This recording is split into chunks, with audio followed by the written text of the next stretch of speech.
was recently hired to write $1 million 1-year grant. But after actually walking through everything and all of the project phases and the timeline, we realized this is actually a $3 million 3-year grant. And this happens often with grant writing because we think we know the cost and the scope is pretty straightforward, but when we really start writing it all out and understanding all the things it's going to take, it actually ends up being a much longer project and a much more expensive project. And it's really important that you get this timeline and budget art of crafting that down, because you don't want to be underpaid, like doing a whole bunch of work where the grant didn't pay you nearly as much as what you said you would deliver. And you also don't want to be under timeline. Like you say, sure, we can do this in 6 months and it takes way longer. And then you're not building that credibility with funders and you're not feeling like you've got a winning streak with not only getting grants, but fulfilling on them. So today I am going to walk you through how to develop that timeline and budget so that you can deliver and feel great about it. Let's talk about it.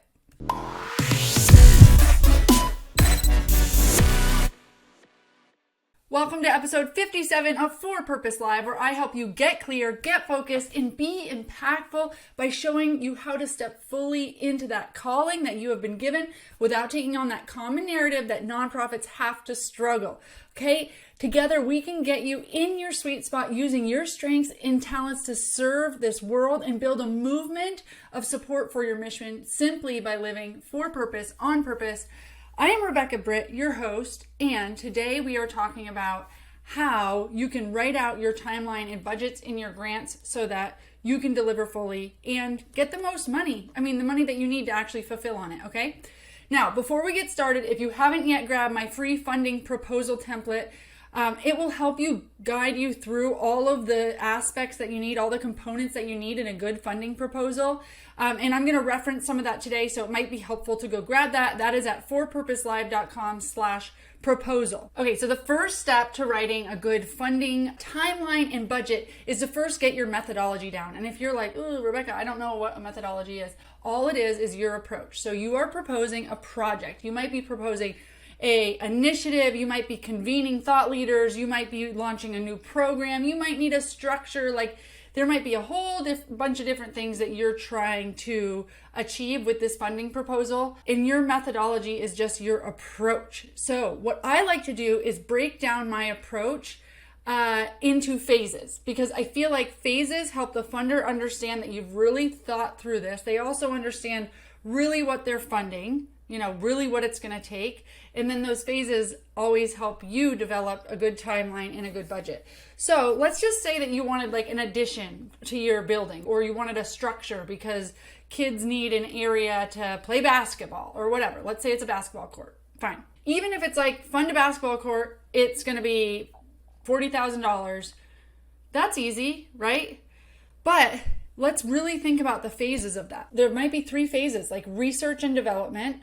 So the research and development might be like, we have to figure out what are good subcontractors to do this work? What supplies and materials will we need? We'll need to get 3 different quotes. All of that takes time. So the funder should be paying your time, strategic leadership or project management time, to figure that out, to hire someone, to vet local contractors. All of that is part of it. It's not just we get the $40,000 to fund the basketball court and all the other work that goes into it doesn't get funded. No, a funding proposal should include everything that goes into getting the deliverable. Okay, if it was 3 phases for a basketball court, you would say research and development or preparation, right? And then you would say build out. Phase 2 is build out, and phase 3 is like ribbon cutting and launch. Okay, in phase 1, you might have all of that, finding the contractors, hiring the contractors, signing the agreement. Maybe you need an attorney to draft up something. Like there might be a whole bunch of things in the research and development before you break ground. All the things you need to do before you break ground.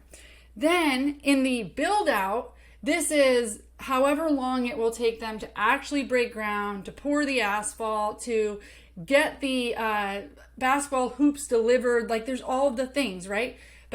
Getting basketball hoops and ordering those ordering supplies might actually be in preparation. build out might be the literal build out. You know, it would be great if you could get from an idea from YouTube or Google or whatever, like, what is the timeline for that? Like, how do they do that? Do they, you know, lay a foundation? I don't know how you build a basketball court, but if you could figure that out, you would be able to kind of know timeline, and you would be able to know all the different steps. You would also know all the supplies and materials that would go into that build out, okay? Maybe you want a fence, a complete fence around your basketball court. So you need the fence to go in. Does the fence go in first? Does it go in second? Like, these are things you need to think through. So the first phase is preparation. The second phase is build out. This video isn't talking about the methodology portion, but you do want to talk about how are you going to go about hiring? How are you going to go about selecting? What's your criteria for selecting a contractor in your area? Are you going to get 3 quotes? Like, you want them to know the type of thought you've put into how you're going to do this. And then the build out is going to be like exactly what you're putting in. We're putting in this specific asphalt that's really good for your knees, and we're putting in benches so that families can cheer their kids on and that it's really a place of belonging.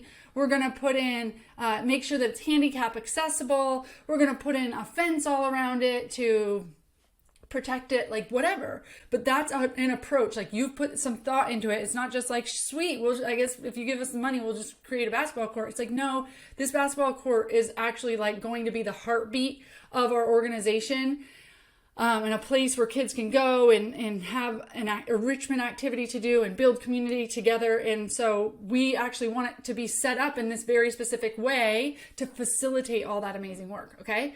So then you have build out, and then phase 3 would be launch. It's not just like, in sweet, we have a basketball court.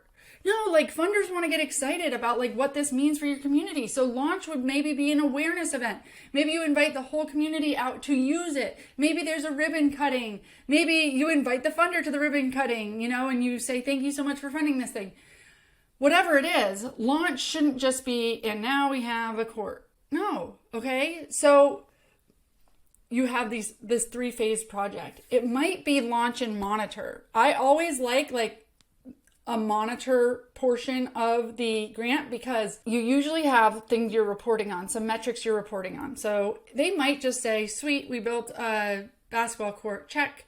But if you're saying that basketball court is going to give a sense of community, that it's going to be used as the heartbeat of your organization, then you want to figure out some way that you can measure that. And maybe you're going to tell the funder that you're going to report back how often it's being used, how many people use it per year, or how many people use it in the first 2 months. So if you have some metrics that you're going to show them how impactful it's been, maybe you're going to share some stories about kids that were able to use it and how much it means to those kids. Maybe some little videos of kids using it, okay? If you're going to do that, then you don't just need a launch. You need launch and monitor, because guess what? The grant, if the funder wants all that nice like data and these stories and to feel really good about themselves, then they need to pay you to collect these stories. So they might pay you for 3 months post-launch so that you can grab the stories, edit the stories, collect the data, figure all that out. Like, before this, you would have thought, maybe I'll just let anybody use the basketball court whenever I want. Now, if I need to report back how many people are using it, now we need a data collection system for when people use it. You know, we need to figure out how are we tracking when people use it. Well, that takes time, strategic leadership. It might take an evaluation expert. It takes somebody to plan that, somebody to track it, okay? Somebody to follow up on those metrics. So as you think out your solid methodology and your phases, you start realizing, like, sure, we can do that. We can make this like a super stellar funding proposal and report back to you and really like show you all of the steps and everything we're going to do. But that's going to cost more money. And you know what? I might realize it's going to take longer. Okay. So once you have your phase 1, phase 2, phase 3, you might have 5 phases, like whatever your phase methodology, solid methodology is, then you want to draw out a super detailed timeline. Now, you're going to put a timeline in your actual funding proposal, but I encourage you to just write out a very detailed from start to finish timeline, just like more detailed than you need to give the grant, so that you know, like, okay, we're given the money today. What am I doing today? Okay, the first thing we're going to do is start researching subcontractors. Okay, so that's an activity that needs to happen. Research subcontractors, get 3 quotes, secure one contractor, set the contract with that contractor, pay the initial deposit, understand the scope of work and the timeline and how it's going to work, break ground, get a permit. Like, there's just so many things that you need to do that you may be thinking like, oh, if you fund this, we could have a basketball court available in 2 months, because that's how long they say it takes to build one. Well, you're not going to break ground the day you get the check. So you need to think about this as far as timeline goes. So list out all of the key activities.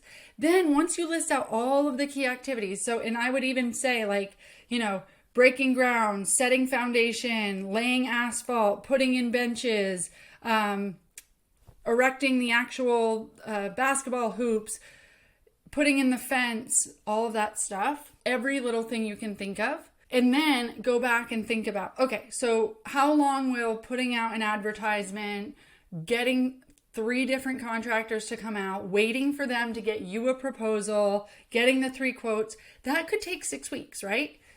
If you need to start now and actually get them to come out, actually write proposals, you need to get on them, you need to make sure you get 3, that could be 6 weeks that you're getting the proposals, or maybe you've selected and you've actually chosen a contractor by the end of 6 weeks.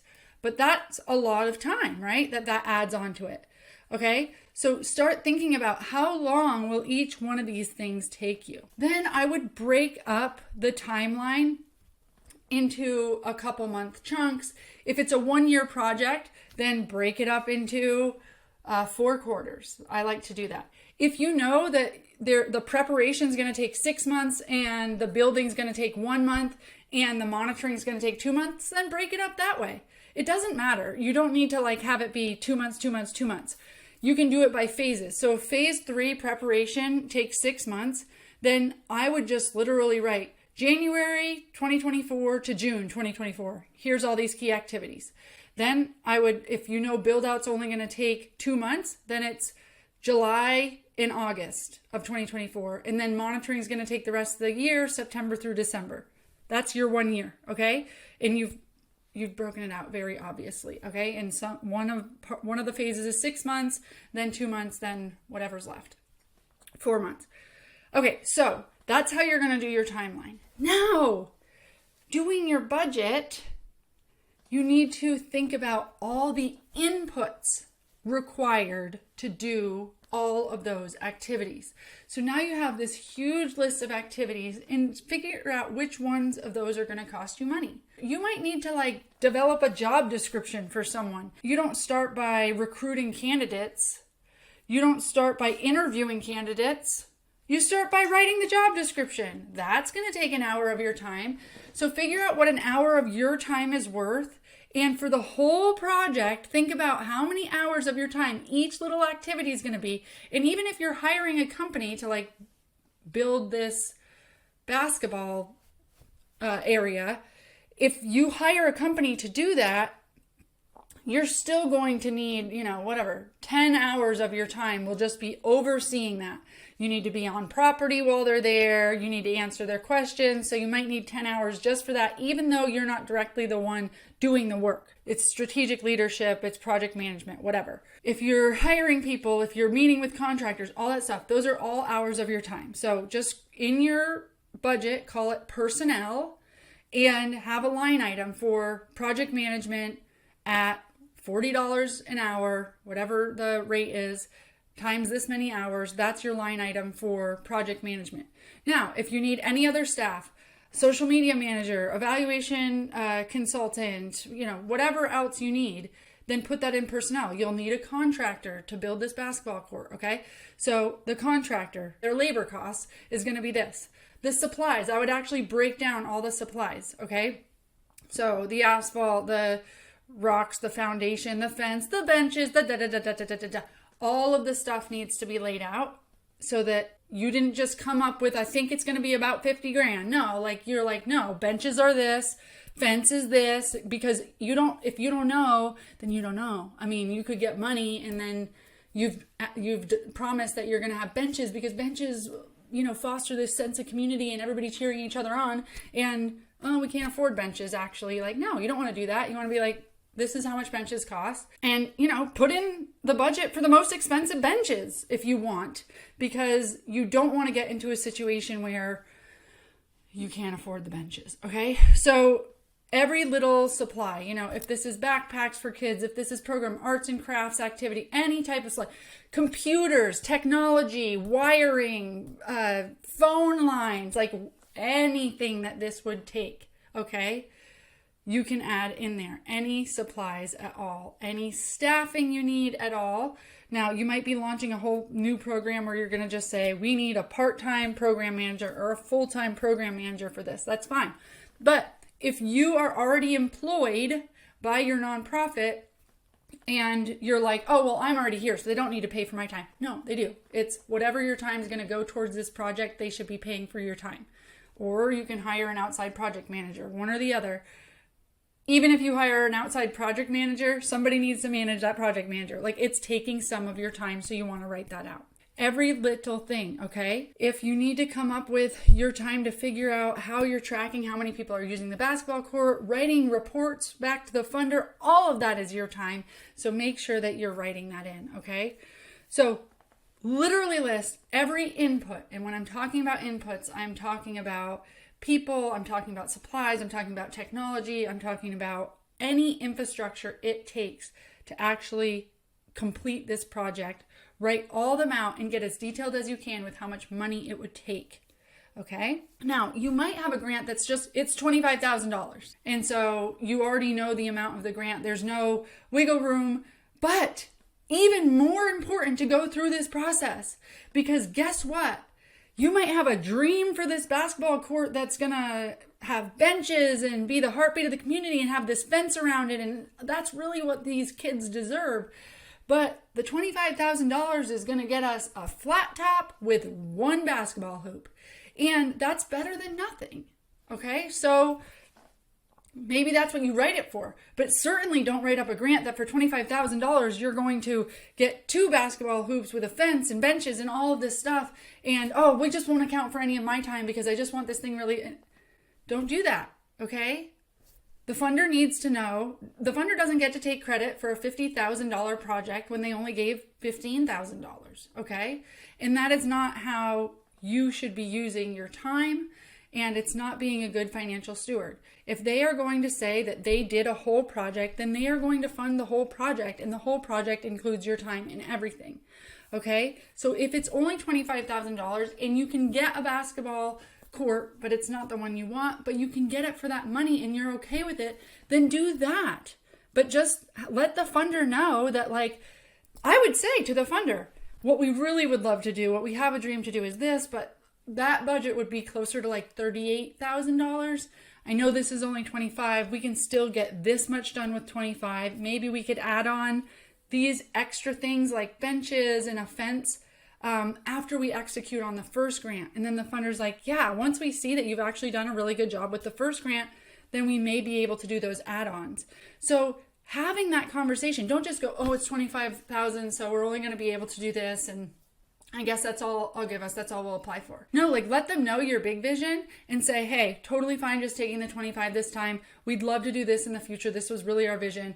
Maybe you can fund that, or you can consider that. We can have that conversation after this first round. Okay? Always great to show them, like, that's nice, I've got a bigger vision, and to let them be part of that. Okay?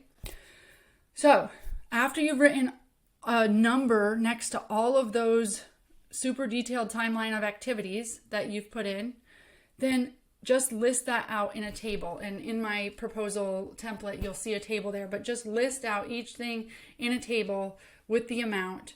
And if you need to squeeze it into a smaller amount, like I just said, do that, but take things out of the budget that do not fit, okay? Because you might really realize that instead of this being a 6-month project that's only $20,000, it's actually a 1.5-year project, and it's going to be $150,000.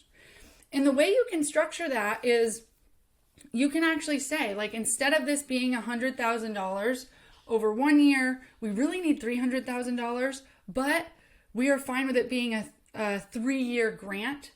And maybe you need a lot of the money to really kick it off. Like, you need some of the money front loaded. So then you tell them, like, I know that I need $300,000, but we're going to stack it where the first year you give us 150, the second year you give us 100, and the last year you give us 50. So we're weaning off the funds. Okay. That's how I structure a lot of my grants, especially when you start getting into bigger chunks of money. It is nice to kind of know that you have some funding coming year over year rather than just one big chunk. And it allows the funder to see you making progress and them to see progress before they give you the next chunk of money. Okay.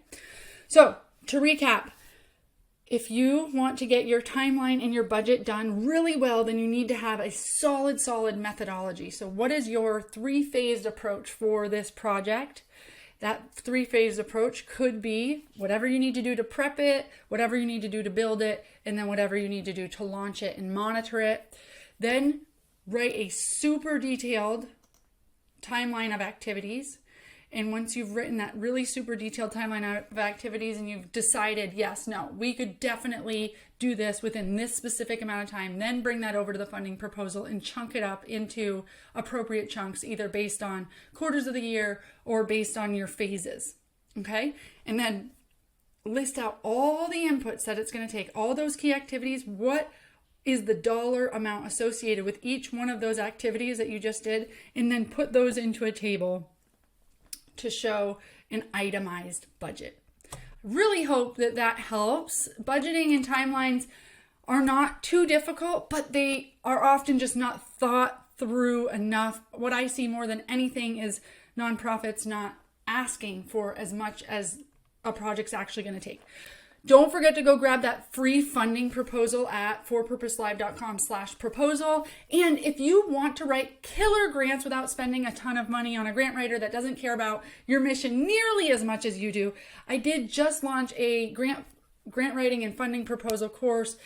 It will not only give you the full proposal with direct instruction on exactly what to write where, but it also gives you copy and paste examples that you can use and 2 secret weapons that you need, that if you add these to your grant or your funding proposal as supplements to them, they will put you right at the top in your competition with winning that grant. So you can go grab that right at forpurposelive.com at the top in the menu bar, or I'll link it in the show notes below as well. Now that you've thought about your timeline and your budget, I would love for you to, in the comments, write what your new budget is. So if you went from like, oh, to get this thing funded, I think it would be $10,000. And now after listening to this, you're like, I think it would probably be closer to $50,000.